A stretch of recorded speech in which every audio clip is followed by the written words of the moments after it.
नमस्कार, सत श्री अकाल और आदाब।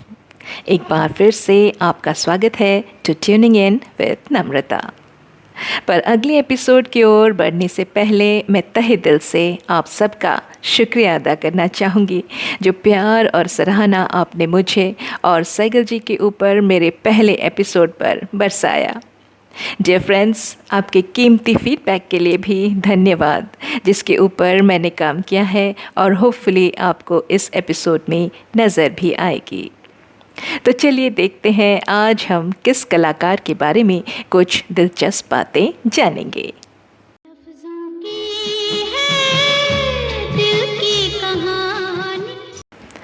जी हाँ, वो हैं हम सब की चहेती the queen of indie pop Asha Bhosle ji. Asha Bhosle ji का जन्म 8 सितंबर 1933 को महाराष्ट्र के सांगली शहर में हुआ था। उनका पूरा नाम आशा मंगेशकर है। वे प्रमुख भारतीय प्लेबैक सिंगर और संसार भर में अपनी मधुर आवाज़ के लिए प्रसिद्ध हैं। उनके पिता दीननाथ मंगेशकर एक प्रसिद्ध नाटककार और क्लासिकल सिंगर थे। आशा जी के 5 भाई बहन हैं और सभी भारतीय संगीत जगत में अपने महत्वपूर्ण योगदान के लिए प्रसिद्ध हैं। उनकी बड़ी बहन लता मंगेशकर, छोटी बहन मीना खाड़ीकर और उषा मंगेशकर, उनके छोटे भाई हृदयनाथ मंगेशकर और बलवंतराव मंगेशकर भी संगीत के प्रति अपना प्रेम और समर्पण बनाए रखे हैं। आशा जी ने अपने संगीत का सफ़र बचपन में ही शुरू कर दिया था। सिर्फ 10 साल की उम्र में अपने पहले प्लेबैक गाना चला चला नवबाला, जो कि 1943 में आई फिल्म माझा बाल से है, फिल्म इंडस्ट्री में प्रवेश किया। ये गाना उनके पिता दीननाथ मंगेशकर के मार्गदर्शन में गाया गया था। आशा भोसले जी का करियर लगभग 4 दशकों से भी ज़्यादा समय तक चला। उन्होंने हिंदी, मराठी, बंगाली, उड़िया, गुजराती, पंजाबी, तमिल, तेलुगु, कन्नड़ और अनेक अन्य भाषाओं में गानों को अपनी आवाज़ दी। उनके गाने लगभग सभी बड़े फिल्म कंपोजर्स के साथ हैं, जिसमें ओ.पी. नैयर, आर.डी. बर्मन, खयाम, शंकर जयकिशन और ए.आर. रहमान जैसे प्रसिद्ध नाम शामिल हैं।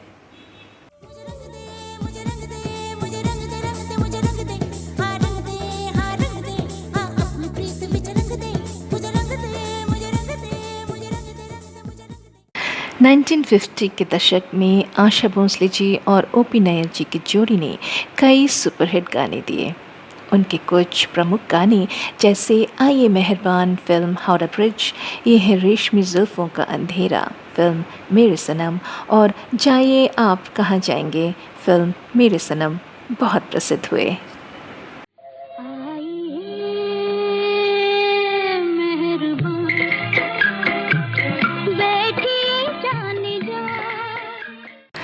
आशा भोसले जी की पहली शादी 1949 में गणपतराव भोसले के साथ हुई थी, जब वे सिर्फ 16 वर्ष की थी।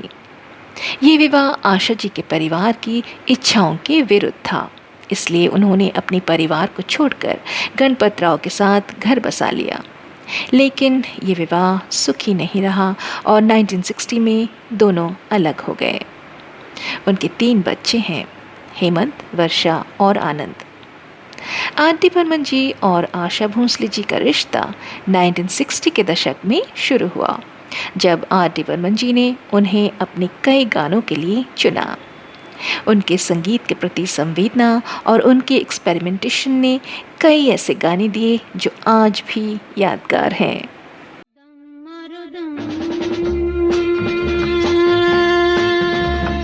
मिट जाए दोनों के बीच की साझेदारी ने दम मारो दम फिल्म, हरे रामा हरे कृष्णा, पिया तू अब तो आजा फिल्म कैरवान, चुरा लिया है तुमने जो दिल को फिल्म यादों की बारात, इन जैसे कई सुपरहिट गानों को जन्म दिया। आर.डी. बर्मन जी ने अपने करीब 300 गाने आशा जी से गवाया। आशा भोसले जी और आर.डी. बर्मन जी की शादी 1980 में हुई। ये रिश्ता सिर्फ व्यक्तिगत रूप से ही नहीं बल्कि संगीत जगत में भी एक मिसाल बन गया।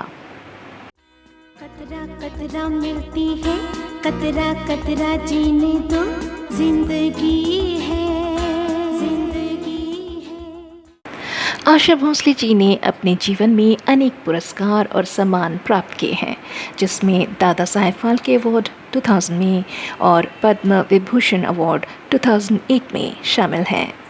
उनके नाम Guinness book of world records में भी है सबसे अधिक स्टूडियो रिकॉर्डिंग्स के लिए। आशा भोसले जी ने 7 बार फिल्म फेयर अवार्ड जीता है। उनका पहला फिल्म फेयर अवार्ड गाना गरीबों की सुनो के लिए मिला था। ये 1966 में आई फिल्म 10 लाख से था। आशा भोसले जी को इंटरनेशनल स्टार से भी प्रशंसा मिली। उन्होंने माइकल स्टाइप के साथ गाना गाया जो रैम बैंड के लीड सिंगर हैं। उनका album you stolen my heart songs from R D. Burman's Bollywood ने ग्रैमी नॉमिनेशन भी हासिल किया। आशा भोसले जी ने अपने लंबे और सफल करियर में कई एल्बम भी रिलीज़ किए हैं। ये एल्बम अलग अलग जॉनर्स और भाषाओं में हैं। हिंदी में Aapki Asha, Rahul and I, love supreme, Janam Samjha करो। मराठी में माझी मशाल, ऋतु हिरावा शामिल हैं। इसके अलावा उन्होंने एक डिवोशनल एल्बम, एक रीजनल एल्बम, 2 गज़ल एल्बम और 2 इंटरनेशनल एल्बम्स भी किए हैं।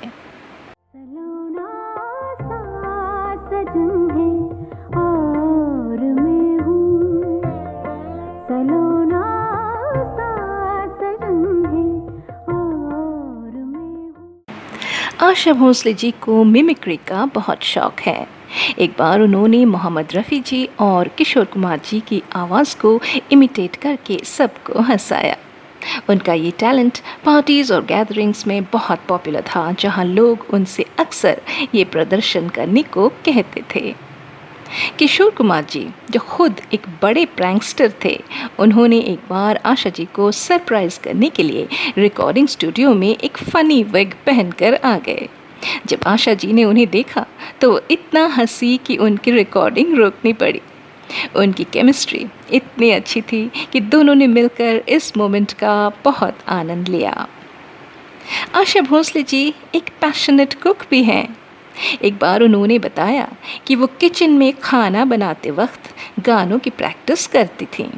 उन्होंने कहा, मेरा सबसे अच्छा रिहर्सल किचन में होता था, जहां सब्जियों के साथ साथ गाने भी तैयार होते थे। आशा जी ने अपने रेस्टोरेंट चेन आशाज़ को शुरू किया, जो इंडियन क्विज़ीन के लिए प्रसिद्ध है। ये रेस्टोरेंट चेन मिडल ईस्ट और यूरोप में काफ़ी सफल हुई है, जहां दुबई, कुवैत, बहरीन, कतार और यूके में इसका विस्तार है। आशा भोसले जी के लाइव कॉन्सर्ट्स में कभी कभी उनकी विटी और फनी साइड भी सामने आती थी।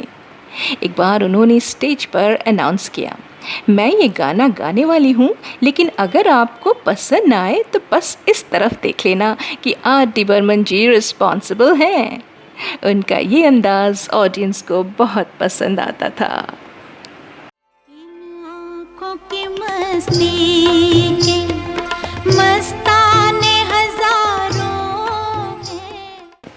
आशा भोसले जी की आवाज़ की जादू और उनके गानों की मधुरता ने हर पीढ़ी को मोहित किया है। उनका जीवन एक मिसाल है कि कैसे समर्पण, मेहनत और प्रेरणा से कोई व्यक्ति अपने सपनों को साकार कर सकता है। उन्होंने न सिर्फ अपने गानों से बल्कि अपने व्यक्तित्व और जीवन की कठिनाइयों से भी हम सबको प्रेरणा दी है। आशा भोसले जी का जीवन और उनकी मधुर आवाज़ हमेशा हमारे दिलों में जीवित रहेगी और उनके गाने हमेशा हमें उनके अस्तित्व का एहसास करवाते रहेंगे।